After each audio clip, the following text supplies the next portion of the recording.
മൗലിദിന്റെ അനുസ്മരണ യോഗങ്ങളിൽ പോലും കാന്തപുരം ഉസ്താദിന്റെ തെറിയാണ് പറയുന്നത്. ബഹുമാനപ്പെട്ട ശംസുൽ ഉലമ EK ഉസ്താദ് അവറുകള്, ബഹുമാനപ്പെട്ട കണ്ണിയത്ത് ഉസ്താദ് അവറുകള്, ഇങ്ങനെ തുടങ്ങി നമ്മൾ മരിച്ചുപോയവരുടെ പേരിലൊക്കെ ദുആ ചെയ്യും. കാരണം എന്താ, മരിച്ചു കഴിഞ്ഞാൽ ആലോചിച്ചൊക്കെ മയ്യത്തിന്റെ ഗീബത്ത് പറയൽ വലിയ തെറ്റായ കാര്യമാണ്. എന്നാൽ ഇവർക്ക് അതൊന്നും വിഷയമല്ല. ഇവര് AP ഉസ്താദിനെ അങ്ങനെ കുറ്റം പറഞ്ഞ് പറയാത്ത എന്തെങ്കിലും ഇന്ന് വാക്കിയുണ്ടോ? എന്തെങ്കിലും ഒന്ന് പറയാത്ത വാക്കിയുണ്ടോ? കള്ളുകൂടിയനാണെന്ന് പറഞ്ഞു, വ്യഭിചാരിയാണെന്ന് പറഞ്ഞു.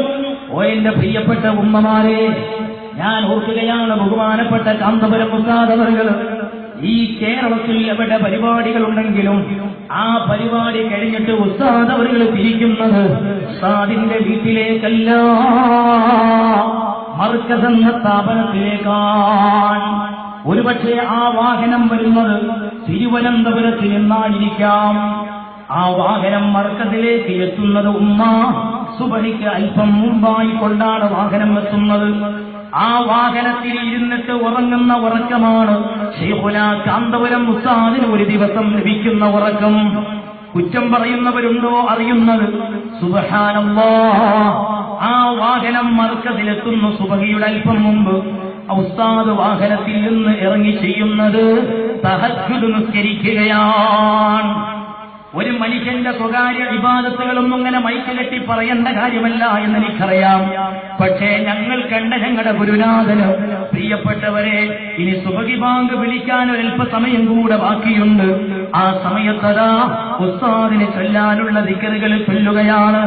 ഇതാണ് സുഹൃത്തുക്കളെ, സഹോദരിമാരെ, കാന്തപുരം ഉസ്താദ് അവറുകൾ അങ്ങനെ സുബഹി ബാങ്ക് വിളിച്ചാൽ മർക്കസിൽ പഠിച്ച സഖാഫിമാരിന്റെ സദസ്സിലില്ലേ, സ്റ്റേജിലില്ലേ, അവരോട് ചോദിച്ചു നോക്ക്, നിങ്ങൾ ഉറങ്ങിക്കിടക്കുന്ന ഹോസ്റ്റലുകളിലെ റൂമുകളിൽ കിടക്കുന്ന ഞങ്ങളെ വിളിക്കാൻ ആ കോടിപ്പടി കയറി വരുന്ന ശൈഖുനായ ഞങ്ങൾ കണ്ടത് ബഹുമാനപ്പെട്ട കാന്തപുരം ഉസ്താദ് അവറുകൾ അതാ സുബഹിയുടെ ജമാഅത്തിന് എല്ലാ കുട്ടികളും ഒന്നിച്ചുകൊണ്ട് മസ്ജിദുൽ ഹാമിലിയിലെ ഏറ്റവും വലിയ സുബഹി ജമാഅത്ത് നടക്കുകയാണ്. പ്രിയപ്പെട്ട ഉമ്മമാരെ, എത്രയോ ഐസാമുകൾ അവിടെയുണ്ട്, എത്രയോ ഹാഫിദീങ്ങളുണ്ട്, എത്രയോ സാദാത്തുക്കളുണ്ട്, എത്രയോ മുതഅല്ലിമീങ്ങളുണ്ട്.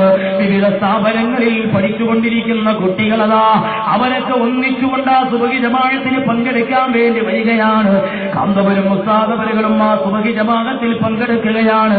എന്നിട്ട് അവിടുത്തെ നിസ്കാരം കഴിഞ്ഞ്, അവിടുത്തെ പ്രാർത്ഥന കഴിഞ്ഞ് കുട്ടികൾ 20 മിനിറ്റ് സമയം ഖുർആൻ ഓതുകയാണ്. അവിടെ വെച്ച് ബഹുമാനപ്പെട്ട കാന്തപുരം ഉസ്താദ് അവറുകൾ കയ്യിലുള്ള തസ്ബീഹ് മാല പിടിച്ച് എണീറ്റ് നടന്നു വരികയാണ്. ചൊല്ലാനുള്ള ദിക്റുകൾ ചൊല്ലുകയാ. കുട്ടികൾ ഖുർആൻ ഓത്ത് കഴിഞ്ഞ് ക്യാന്റീനിൽ ചെന്നൊരൽപ്പം കട്ടൻ ചായ കുടിച്ച് വിശാലമായ അതാ ബുഖാരി ക്ലാസിന് വേണ്ടി ഓഡിറ്റോറിയത്തിൽ ഒരുമിച്ച് കൂടുകയാണ്. എന്റെ പ്രിയപ്പെട്ടവരെ, ഞങ്ങൾ പഠിക്കുന്ന കാലത്ത് സലാം സഖാഫി എന്റെ സ്റ്റേജിലുണ്ട്. ചോദിച്ചു നോക്ക്, ബംഗാളിലെ കുട്ടികൾ ഞങ്ങളുടെ കൂടെയുണ്ട്, ഗുജറാത്തിലെ മക്കൾ ഞങ്ങളുടെ കൂടെയുണ്ട്, ഇന്ത്യയുടെ വിവിധ സംസ്ഥാനങ്ങളിൽ പഠിക്കുന്ന കുട്ടികൾ അവിടെ ഇൽമ കേൾക്കാൻ വേണ്ടി വന്നിട്ടുണ്ട്. ആ ക്ലാസ്സിൽ വല്ലാഹി വല്ലാഹി കാന്തപുരം ഉസ്താദ് അവറുകൾ ഒരു മനുഷ്യന്റെ ചീത്തയും പറയാറില്ല. റസൂലുള്ളാഹിന്റെ ഹദീസാണ് അവിടെ ക്ലാസ്സിൽ ചർച്ച ചെയ്യപ്പെടുന്നത്. ആ ക്ലാസ്സിന് വേണ്ടിയാ ഉസ്താദ് മർക്കസിലേക്ക് വരുന്നത്. ഉസ്താദിന്റെ മുന്നിലിരുന്ന് കുട്ടികൾ ബുഖാരി കേൾക്കുകയാണ്. ഉറങ്ങിപ്പോകുന്ന കുട്ടികളെ എണീപ്പിച്ചു നിന്നിട്ട് റസൂലുള്ളാഹിന്റെ മദ്ഹ് പാടിക്കുകയാ. ആ ക്ലാസ് കഴിഞ്ഞ ശേഷം അതാ ബഹുമാനപ്പെട്ട ഉസ്താദ് അവറുകൾ ദുആ ചെയ്യുകയാ.